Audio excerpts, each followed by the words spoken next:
Hello. Today I'm going to show my game against Fiona Shen from the Australian Championships. I'm very happy because I have like this cool setup. I have a cool mic. I have a camera. This is way better than my old videos. But okay, this is besides the point. So, I was black here, and Fiona is a 1600 player from Queensland, who was previously like I think around the 1700s. So decent player, but nothing too good for me. Anyway, she plays d4, c4 stuff. So I didn't really find any of her games, but I did prepare. I knew she went into the Nimzo in the end, so I prepared this very well. I mean, I didn't know she played the A3 Nimzo. That surprised me, but I prepared like a lot of sidelines in a Nimzo.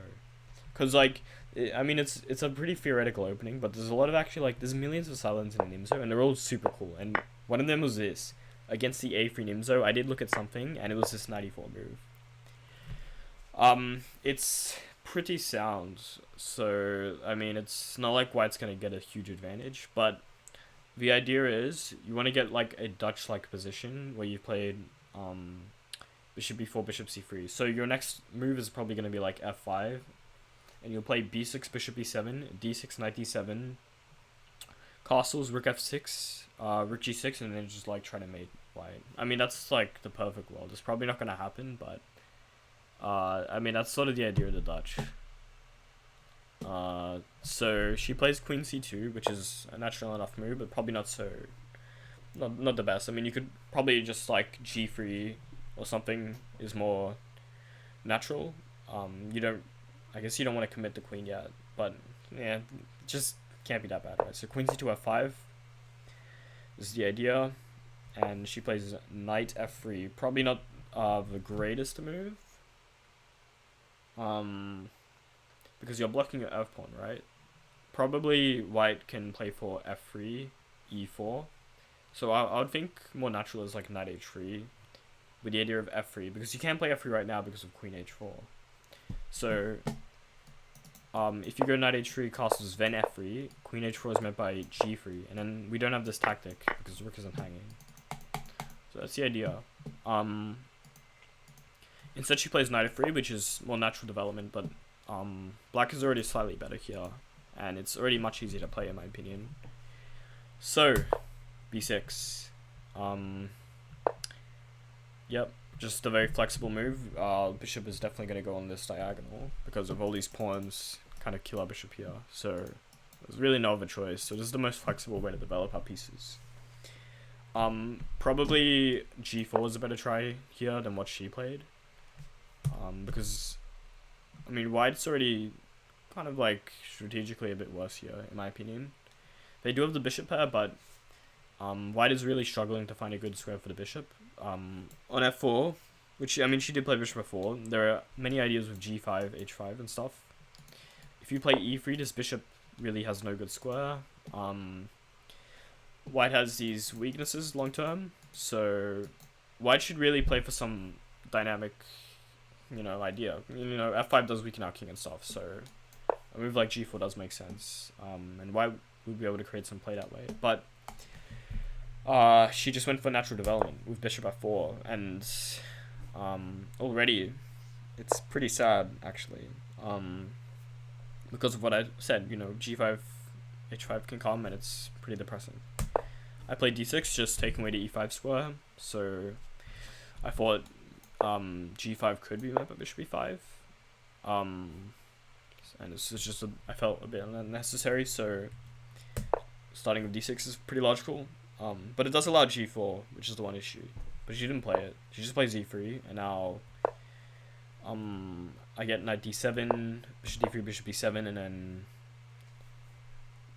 castles, and yeah, this is sort of an interesting position. And it doesn't look that bad for white, but if we turn it from the other side, what is white gonna do? Like, literally, what is white's plan? It's very unclear. Because in chess, you need pawn breaks to make progress, right? But if white goes for a4, I'll play a5. They have no idea. We can't play c5 because I have so much control with all of these pieces. So basically, white's only plan is to go for e4 here. G4, probably a bit too risky now with this bishop here, and white's already castled here. So white does play a logical move, knight d2, just trying to gain more control of the e4 square. And if white does get like f3, e4 for free, then I think white would have a pretty decent position. With a very nice center and the bishops, and then this bishop could go to e3, f2, and not be so vulnerable to like pawn storms and stuff. But I have a counter to it, and that is my counter pawn break with e5. So, and this will be illustrated more later in the game. So I take the knight because I pretty much have to. Queen takes, and now e5. So I'm getting my counterplay, my central counterplay in first before white gets the f3, e4 dream, and bishop g3 is forced, and now queen f6. And now white's issue is that now f3, e4 is met by f4. So let's say f3, e4, which white can go for. I will go f4, bishop f2, and now g5. And now I've been able to lock the center completely, and I have a pretty dangerous attack on the king side. And again, white is really struggling for a pawn break, a4, a5. I guess I have c5 here. Maybe that will complicate stuff, but we could try to stop c5, maybe playing c5 ourselves. And with a totally locked center, white is no play, and we have all the play on the king side, and it's just impossible to play this for white. So what else can I do? I mean, d5 is a very common beginner mistake. It would just weaken the square forever, and now a knight, probably arguably not the greatest piece, but now it's like the best piece on the board, and it's just dominating everything. So what does white do? That is the question. f4, I can go e4, but also I can take. Because the funny thing about e4 is that f4 weakens the e4 square, right? So maybe it looks natural to take up space with e4, but then after bishop c2, we no longer have access to the square. I mean, black is still better here, of course, but more ambitious is ed4, which is, I guess, unnatural to a lot of people because you undouble their pawns after cd4. But now we have access to the square, and we open up our rook, so we can play a move like bishop e4.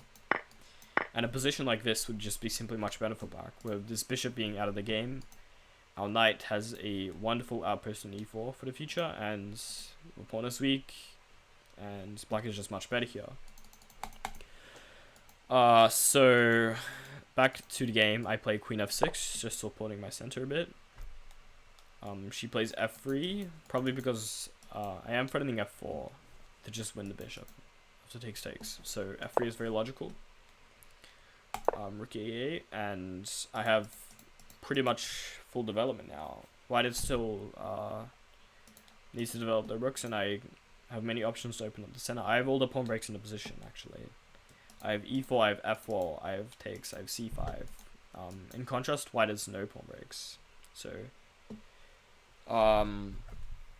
she plays bishop c2, which is actually a pretty sneaky move, and I did miss the idea of this. I didn't play so well here, and this, I think, is the one mistake I made in the game. I just played king h8, which is a good improving move, and it's a good move in general, but it does allow bishop a4. I sort of like was playing too fast and I missed this, so that's kind of sad. So I think better is probably rook e7, and now bishop a4 doesn't lead to the same tactical annoyances as it does if I play king h8. But after king h8, bishop a4, she's attacking my knight. If I play queen e7, she'll take and then take here, and there's a pin. If I play rook e7, she'll take and then she'll take, and again there's a pin, and then I just lose a pawn for nothing. So how do I defend this knight? Bishop c8, she'll take and then take, and then again. The only move is c6, and I really don't want to play c6. I've created weaknesses here now. White actually has this idea of maybe taking, and then, well, maybe not taking, but like probably rook d1, and white has a square. White has some amount of play here. Like take queen d6 could come and it would be very annoying. Take 6 and c6 is under pressure. d7 knight is under pressure. I don't want to lattice because previously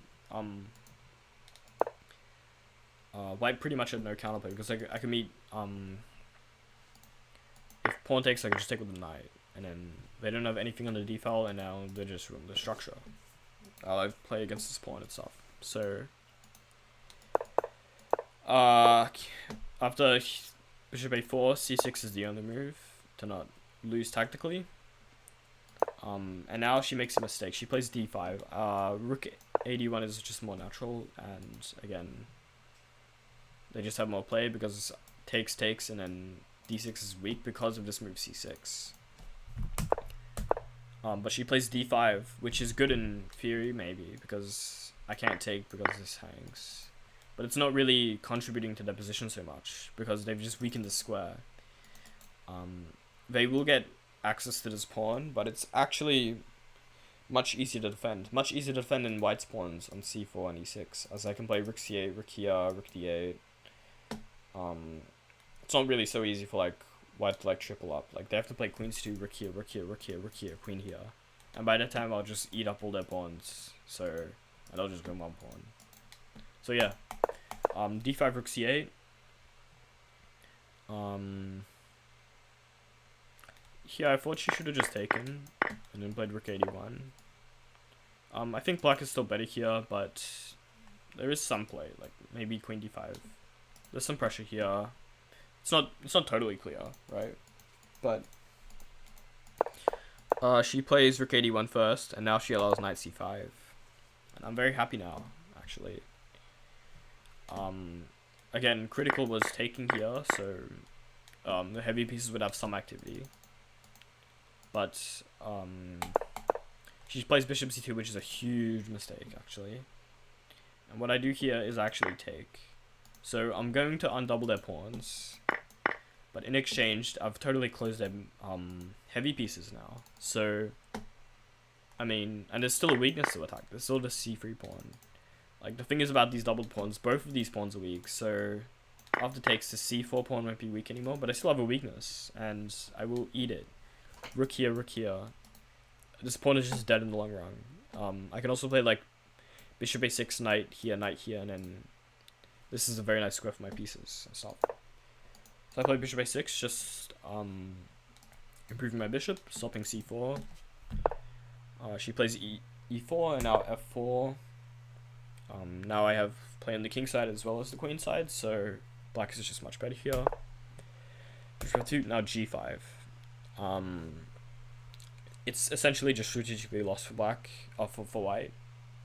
They just have too many weaknesses, and they essentially have zero counterplay.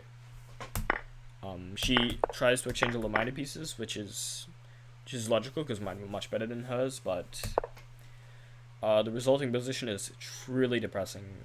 It's just simply like white is in total passivity. There's really no hope. Maybe like a perpetual, but I'm not going to allow that. Just because my king's a bit weak, but if I just don't allow any activity from white, it's just GG. She plays queen a6. If I take, she'll take an a7 at the end, so queen g7. Rook c1, and g4. So I'm threatening to take an f3, and then it's just winning. She plays king h1. If she takes, I'll take with the queen. And she can take an a7, I'll play rook here. She'll play here, and I was planning f3. Actually, I didn't. I missed queen f7 here. It gets actually a bit complicated. I should not have allowed stuff like this, but... Oh yeah, I was going to play rook c3 here, actually, yeah. That's what I was calculating. And then this is hanging and stuff. And it's just winning. So, she can't really take. She plays king h1. I play rook g8 for any takes. Rook g1 and now g3. And after h3, this is a really huge asset for me. Now in like any rook endgames, let's say we have an endgame of rook, king. White will pretty much never get the rook active because I always have these mating threats. So now I have a beautiful pawn here, and their king will always be forever weak. So queen c7, queen d3, rook c8, just attack c3. and I just win it because white has no resistance to defend it. So queen c5 a nice trap because something like queen d7 I'll just mate them. So they have to defend specific squares. They defend c1, and now my plan is to just bring in a king, and white has no counterplay here. She goes rook b1 here, and then I have this nice tactical idea of queen c1. They can't take because take queen f1 is the only move, and I'll take and I'll mate him. So they have to play queen f1. They're not lost yet. Well, I guess they are lost, but takes, activate the rook, bring the king, and it's just winning here. And then she just goes to this desperate activity, but it doesn't work, and I just win the game.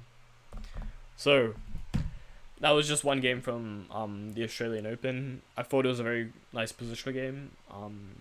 It's not against the strongest opponent, but I still liked it. So I hope you liked it too. Thank you for watching.